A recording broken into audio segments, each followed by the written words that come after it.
In Brazil, the summit of heads of states and government of BRICS begins on Sunday.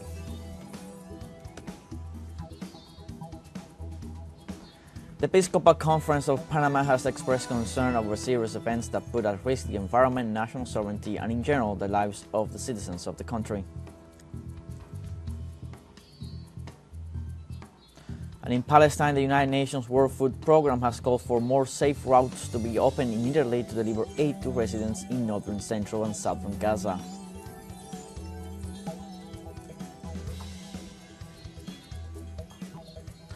Hello, you're watching teleSUR English. I'm Luis Alberto Matos. These are the headlines at this hour.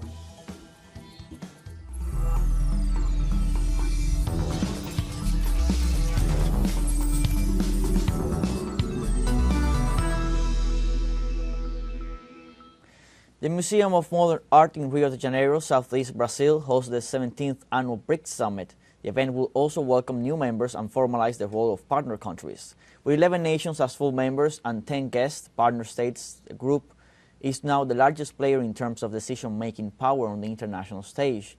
According to official figures, the BRICS account for 39% of global gross domestic product, 43% of world oil production, and almost half of the world's population. The slogan of the grand event is Strengthening Southern Global Cooperation for Inclusive and Sustainable Governance. Despite the absence for the first time of Chinese President Xi Jinping and Russian President Vladimir Putin, the BRICS Summit is considered a strategic milestone.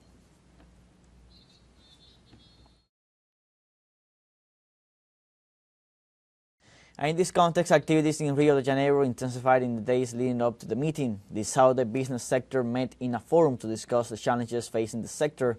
Our correspondent André Vieira and Sebastián Soto with the details. Rio de Janeiro es la capital del BRICS durante los próximos días. Rio is the capital of the BRICS for the next few days. The streets are with reinforced security to receive the leaders of the bloc who will meet this Sunday and Monday. Prior to the summit of presidents, different sectors hold meetings to formulate proposals for this international articulation, as in the case of the BRICS Businessmen's Forum held this Saturday. Brazilian President Lula da Silva, who is also the pro tempore president of the BRICS, participated in the business meeting. During his speech, the president stressed that there is no environment for negotiations without peace. Durante su discurso, el mandatario destacó que no hay ambiente para negociaciones sin alcanzar la paz. O fim das guerras, dos conflitos que se acumulam. The end of wars and accumulating conflicts is one of the responsibilities of heads of state and government. It is clear that the vacuum of leadership aggravates multiple crises faced by our societies. I am certain that this forum and the BRICS Summit, which begins this Sunday, will provide solutions. Por nossa sociedade. Estou certo. La reunión también fue acompañada por el primer ministro. The meeting was also accompanied by the Prime Minister of Malaysia, Anwar bin Ibrahim. Without mentioning the United States, the Asian leader reinforced the importance of multilateralism in times of the economic war imposed by Donald Trump. I see this conference in a very positive light. We are not complaining about those who believe in unilateral measures, tariffs, protectionism. Here we have a voice for multilateralism. También ese sábado, la directiva del nuevo Banco de Desarrollo, Also this Saturday, the board of directors of the new Development Bank, a financial institution of the BRICS, held a press conference with a balance of its activities. The bank's president, Dilma Rousseff, pointed out the fragility of the United States dollar since the announcement of Donald Trump's tariff cuts. Denied that there is a de-dollarization, but stressed the importance of using local currencies in business in the global south. Las monedas locales en los negocios del sur global. What is it that they started to say in the United States? That the safe harbor status of the dollar was being questioned by the market. Whether it happens or not, you cannot tell just by a movement and you have to wait and see. So I don't see clearly any sign of de-dollarization. I don't see it. What I see are other things where many countries are using their own currencies to trade. Como presidente del BRICS, Brasil concentrará su As chair of the BRICS, Brazil will focus on 6 themes at the Heads of State Summit: global health cooperation, trade, investment and finance, climate change, governance of artificial intelligence, reform of the multilateral peace and security architecture, and institutional development. multilateral de paz y seguridad y desarrollo institucional. André Vieira e Sebastião Soto, teleSUR, Brasil.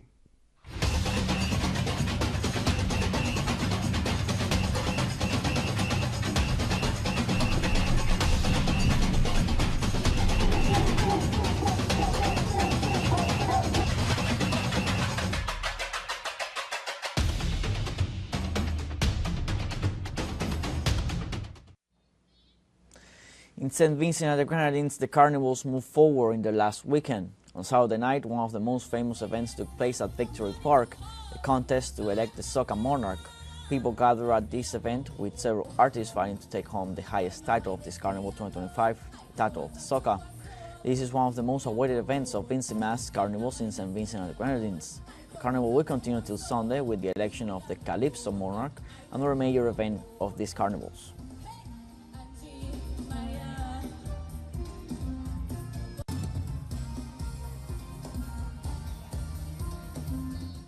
We now have a short break coming up. First, remember you can join us on TikTok at teleSUR English, where you'll find news in different formats, news updates, and much more.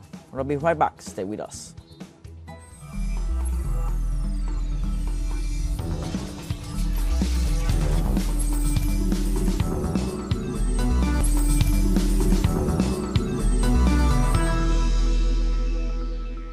Welcome back from the South. Bolivia's Minister of Hydrocarbons and Energy, Alejandro Gallardo, warned that the country could lose an opportunity to position itself in the international lithium market if progress is not made with the approval of the agreement signed between Bolivian lithium deposits and the Chinese consortium Broadband Capital. As he explained, projections indicate that the price of lithium will reach its highest point between 2031 and 2032. So it is essential to start now with the construction of the plants to take advantage of that scenario. The contract with CBC includes an investment of more than $1 million for the installation of 2 industrial plants with the capacity to produce between 10,000 and 25,000 tons of lithium carbonate per year. Some parliamentarians have also expressed the importance of the bill advancing in the legislature.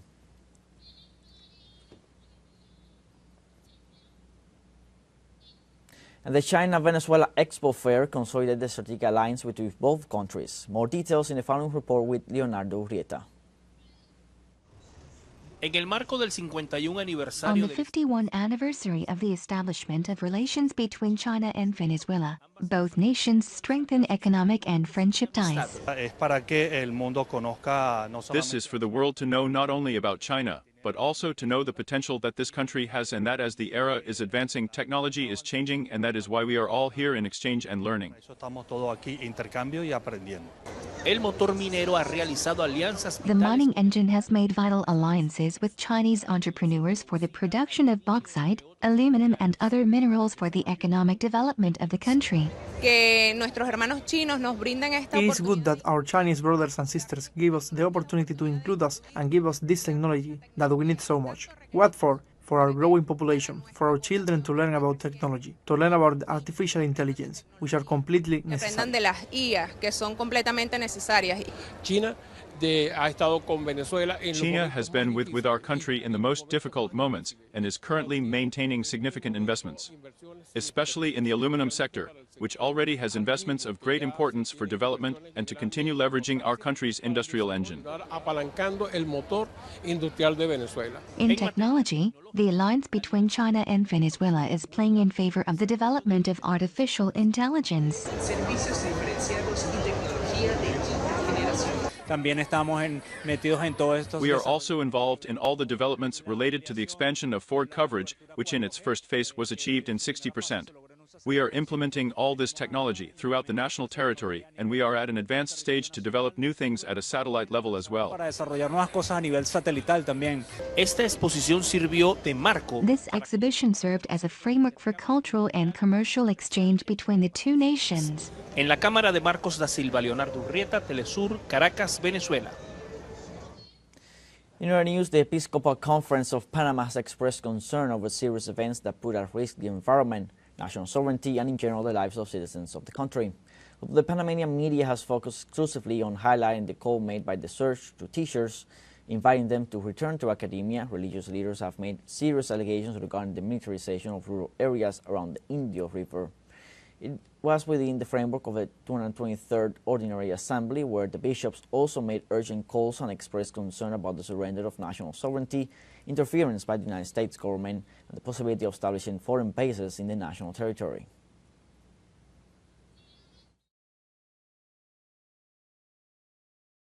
The issue of the multi-purpose reservoir that the Panama Canal Authority has planned for the Indio River is becoming a big problem, because there have been communicative vacuums, and there has also been, from our view as pastor of this region, manipulation of information. What you have said about the census, they use it as a means to say that the people have accepted the reservoir. I think that is precisely where one of the main manipulations lies, and I say this with full knowledge of the facts. Many farmers have refused to take the census to receive the survey in their homes. The government is entering. Those who are doing the census are entering the communities with police, which is militarizing the area.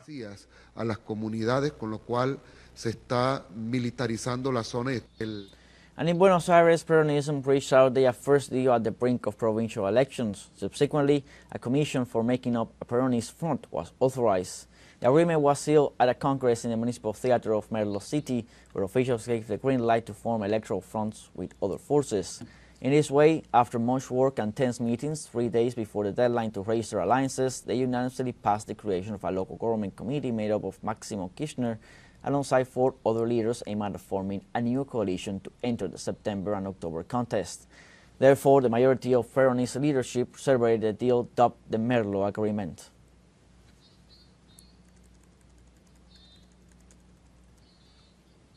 We now have our second and final short break coming up. Before we invite you to visit our Facebook page at teleSUR English, there you'll be able to watch our top stories, special live coverage, and much more. Follow our page and activate the notification button to stay up to date on the world's most recent events. Final short break, go away.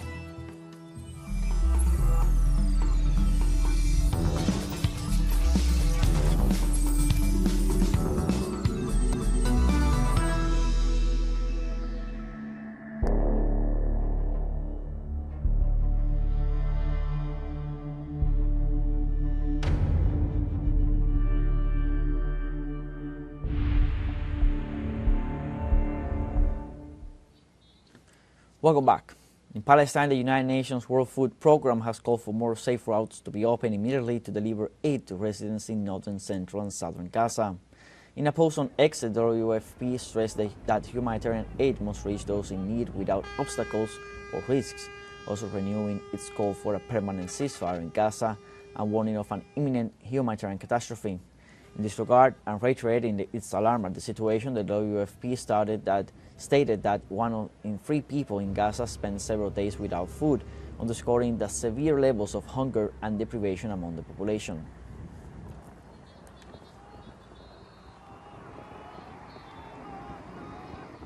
And early Sunday morning, at least 17 Palestinians, including children, were killed and several more were injured when Israeli fighter jets launched a series of airstrikes across the Gaza Strip. The deadliest attack took place in north of the city of Gaza, where an Israeli airstrike targeted a house sheltering displaced members of 2 families. In this context, medical sources confirmed that at least 10 civilians were killed in the attack. Others were wounded and several people were still missing on the rubble.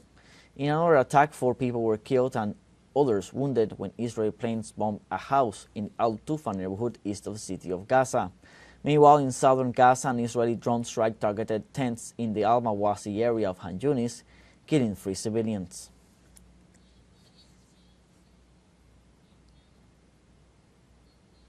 And on Sunday, Houthi forces launched a hypersonic missile designated Palestine 2 at Ben Gurion Airport, Israel's main airport.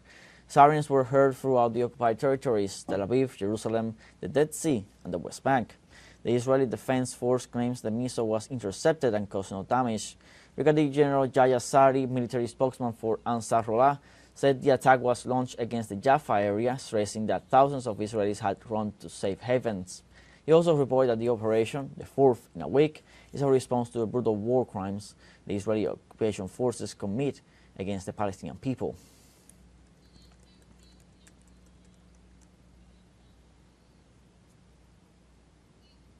And in France, police fired tear gas to disperse hundreds of protesters who gathered in Moren's Copon on Saturday to oppose the construction of the A69 Express motorway. The A61 motorway project, which aims to link Castres and Toulouse, has faced fierce opposition from environmentalists, farmers and local residents. Despite a ban issued by the Tarn prefecture, demonstrators blocked access roads and clashed with authorities near the Chateau du Capon, leading to several injuries among both police and protesters. Critics argue the project threatens wetlands, farmland and biodiversity, while supporters claim it will boost the regional economy and reduce travel times. Construction began in 2023 and is scheduled for completion in late 2025, but protests and legal challenges continue to disrupt progress.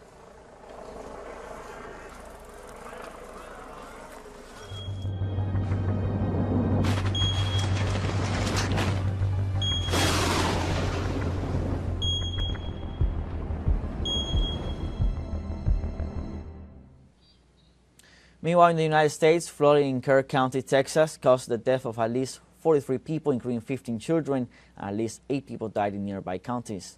Rescue teams searched for 27 girls missing from a riverside summer camp Saturday after torrential rains triggered devastating floods. The destructive, fast-moving waters rose 8 meters in the Guadalupe River in just 45 minutes before dawn Friday, sweeping away homes and vehicles. Authorities have not yet said how many people are still missing, other than the children in the camp, but other people who were in the area but not in the camp may also be unaccounted for. Authorities reported that some 850 people have been rescued so far, and more than 1,700 were taking part in the search and rescue operation.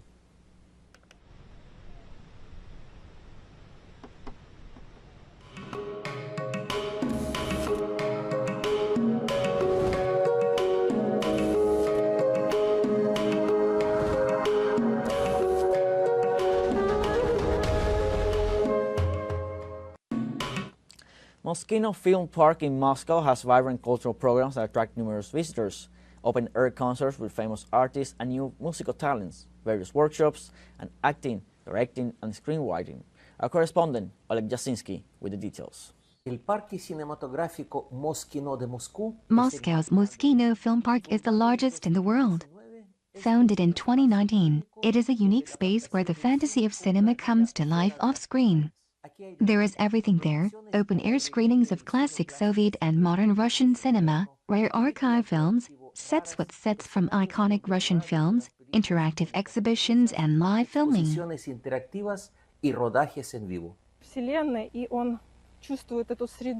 When they arrive at the film park, Moscovits, Russians, and even foreigners are immersed in our cinematic universe and perceive this constantly evolving atmosphere. It's a very creative and innovative place. You feel how you interact with it. The park is unique because it recreates different epochs from a medieval village to a modern supercity. The best decorators and set designers work here.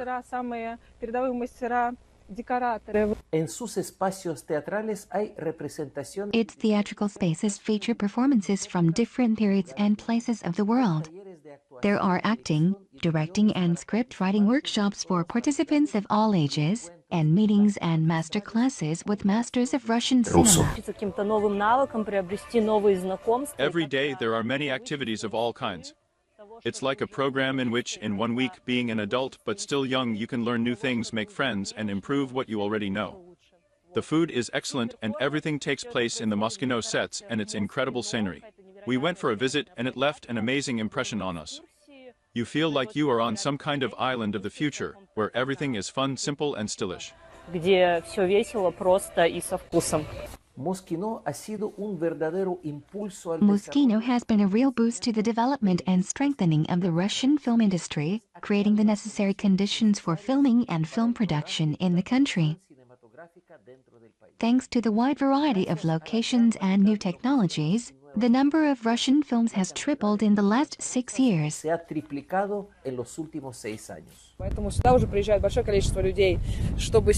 Many people come here to shoot their films, even from other countries, because such an infrastructure does not exist everywhere. The land is huge, currently 1.8 kilometers, but it will soon be expanded to 11.13 kilometers. All dedicated entirely to productions. Here you can build your own worlds, fantasy worlds. If you want, you can even recreate extraterrestrial planets, because there is everything you need to make any idea into a movie. Чтобы все можно было реализовать в фильмах. Moschino es un lugar abierto para el público. Moschino is a place open to the public, where everyone has a chance to experience the magic of cinema firsthand. This park is a living museum where each place tells a bit of national history, preserving and reviving the memory of the generations of the last century who grew up in the world of Soviet cinema. Thus, the important role of the cinematograph in the Russian cultural identity is remembered. En la identidad cultural rusa. Oleg Yasinski, teleSUR, Moscú. Like this, we have come to the end of this news brief. You can find these and many other stories on our website at telesurenglish.net. So join us on our social media, Facebook, X, Instagram, Telegram, and TikTok. For TeleSUR English, I'm Luis Alberto Matos. Thanks for watching.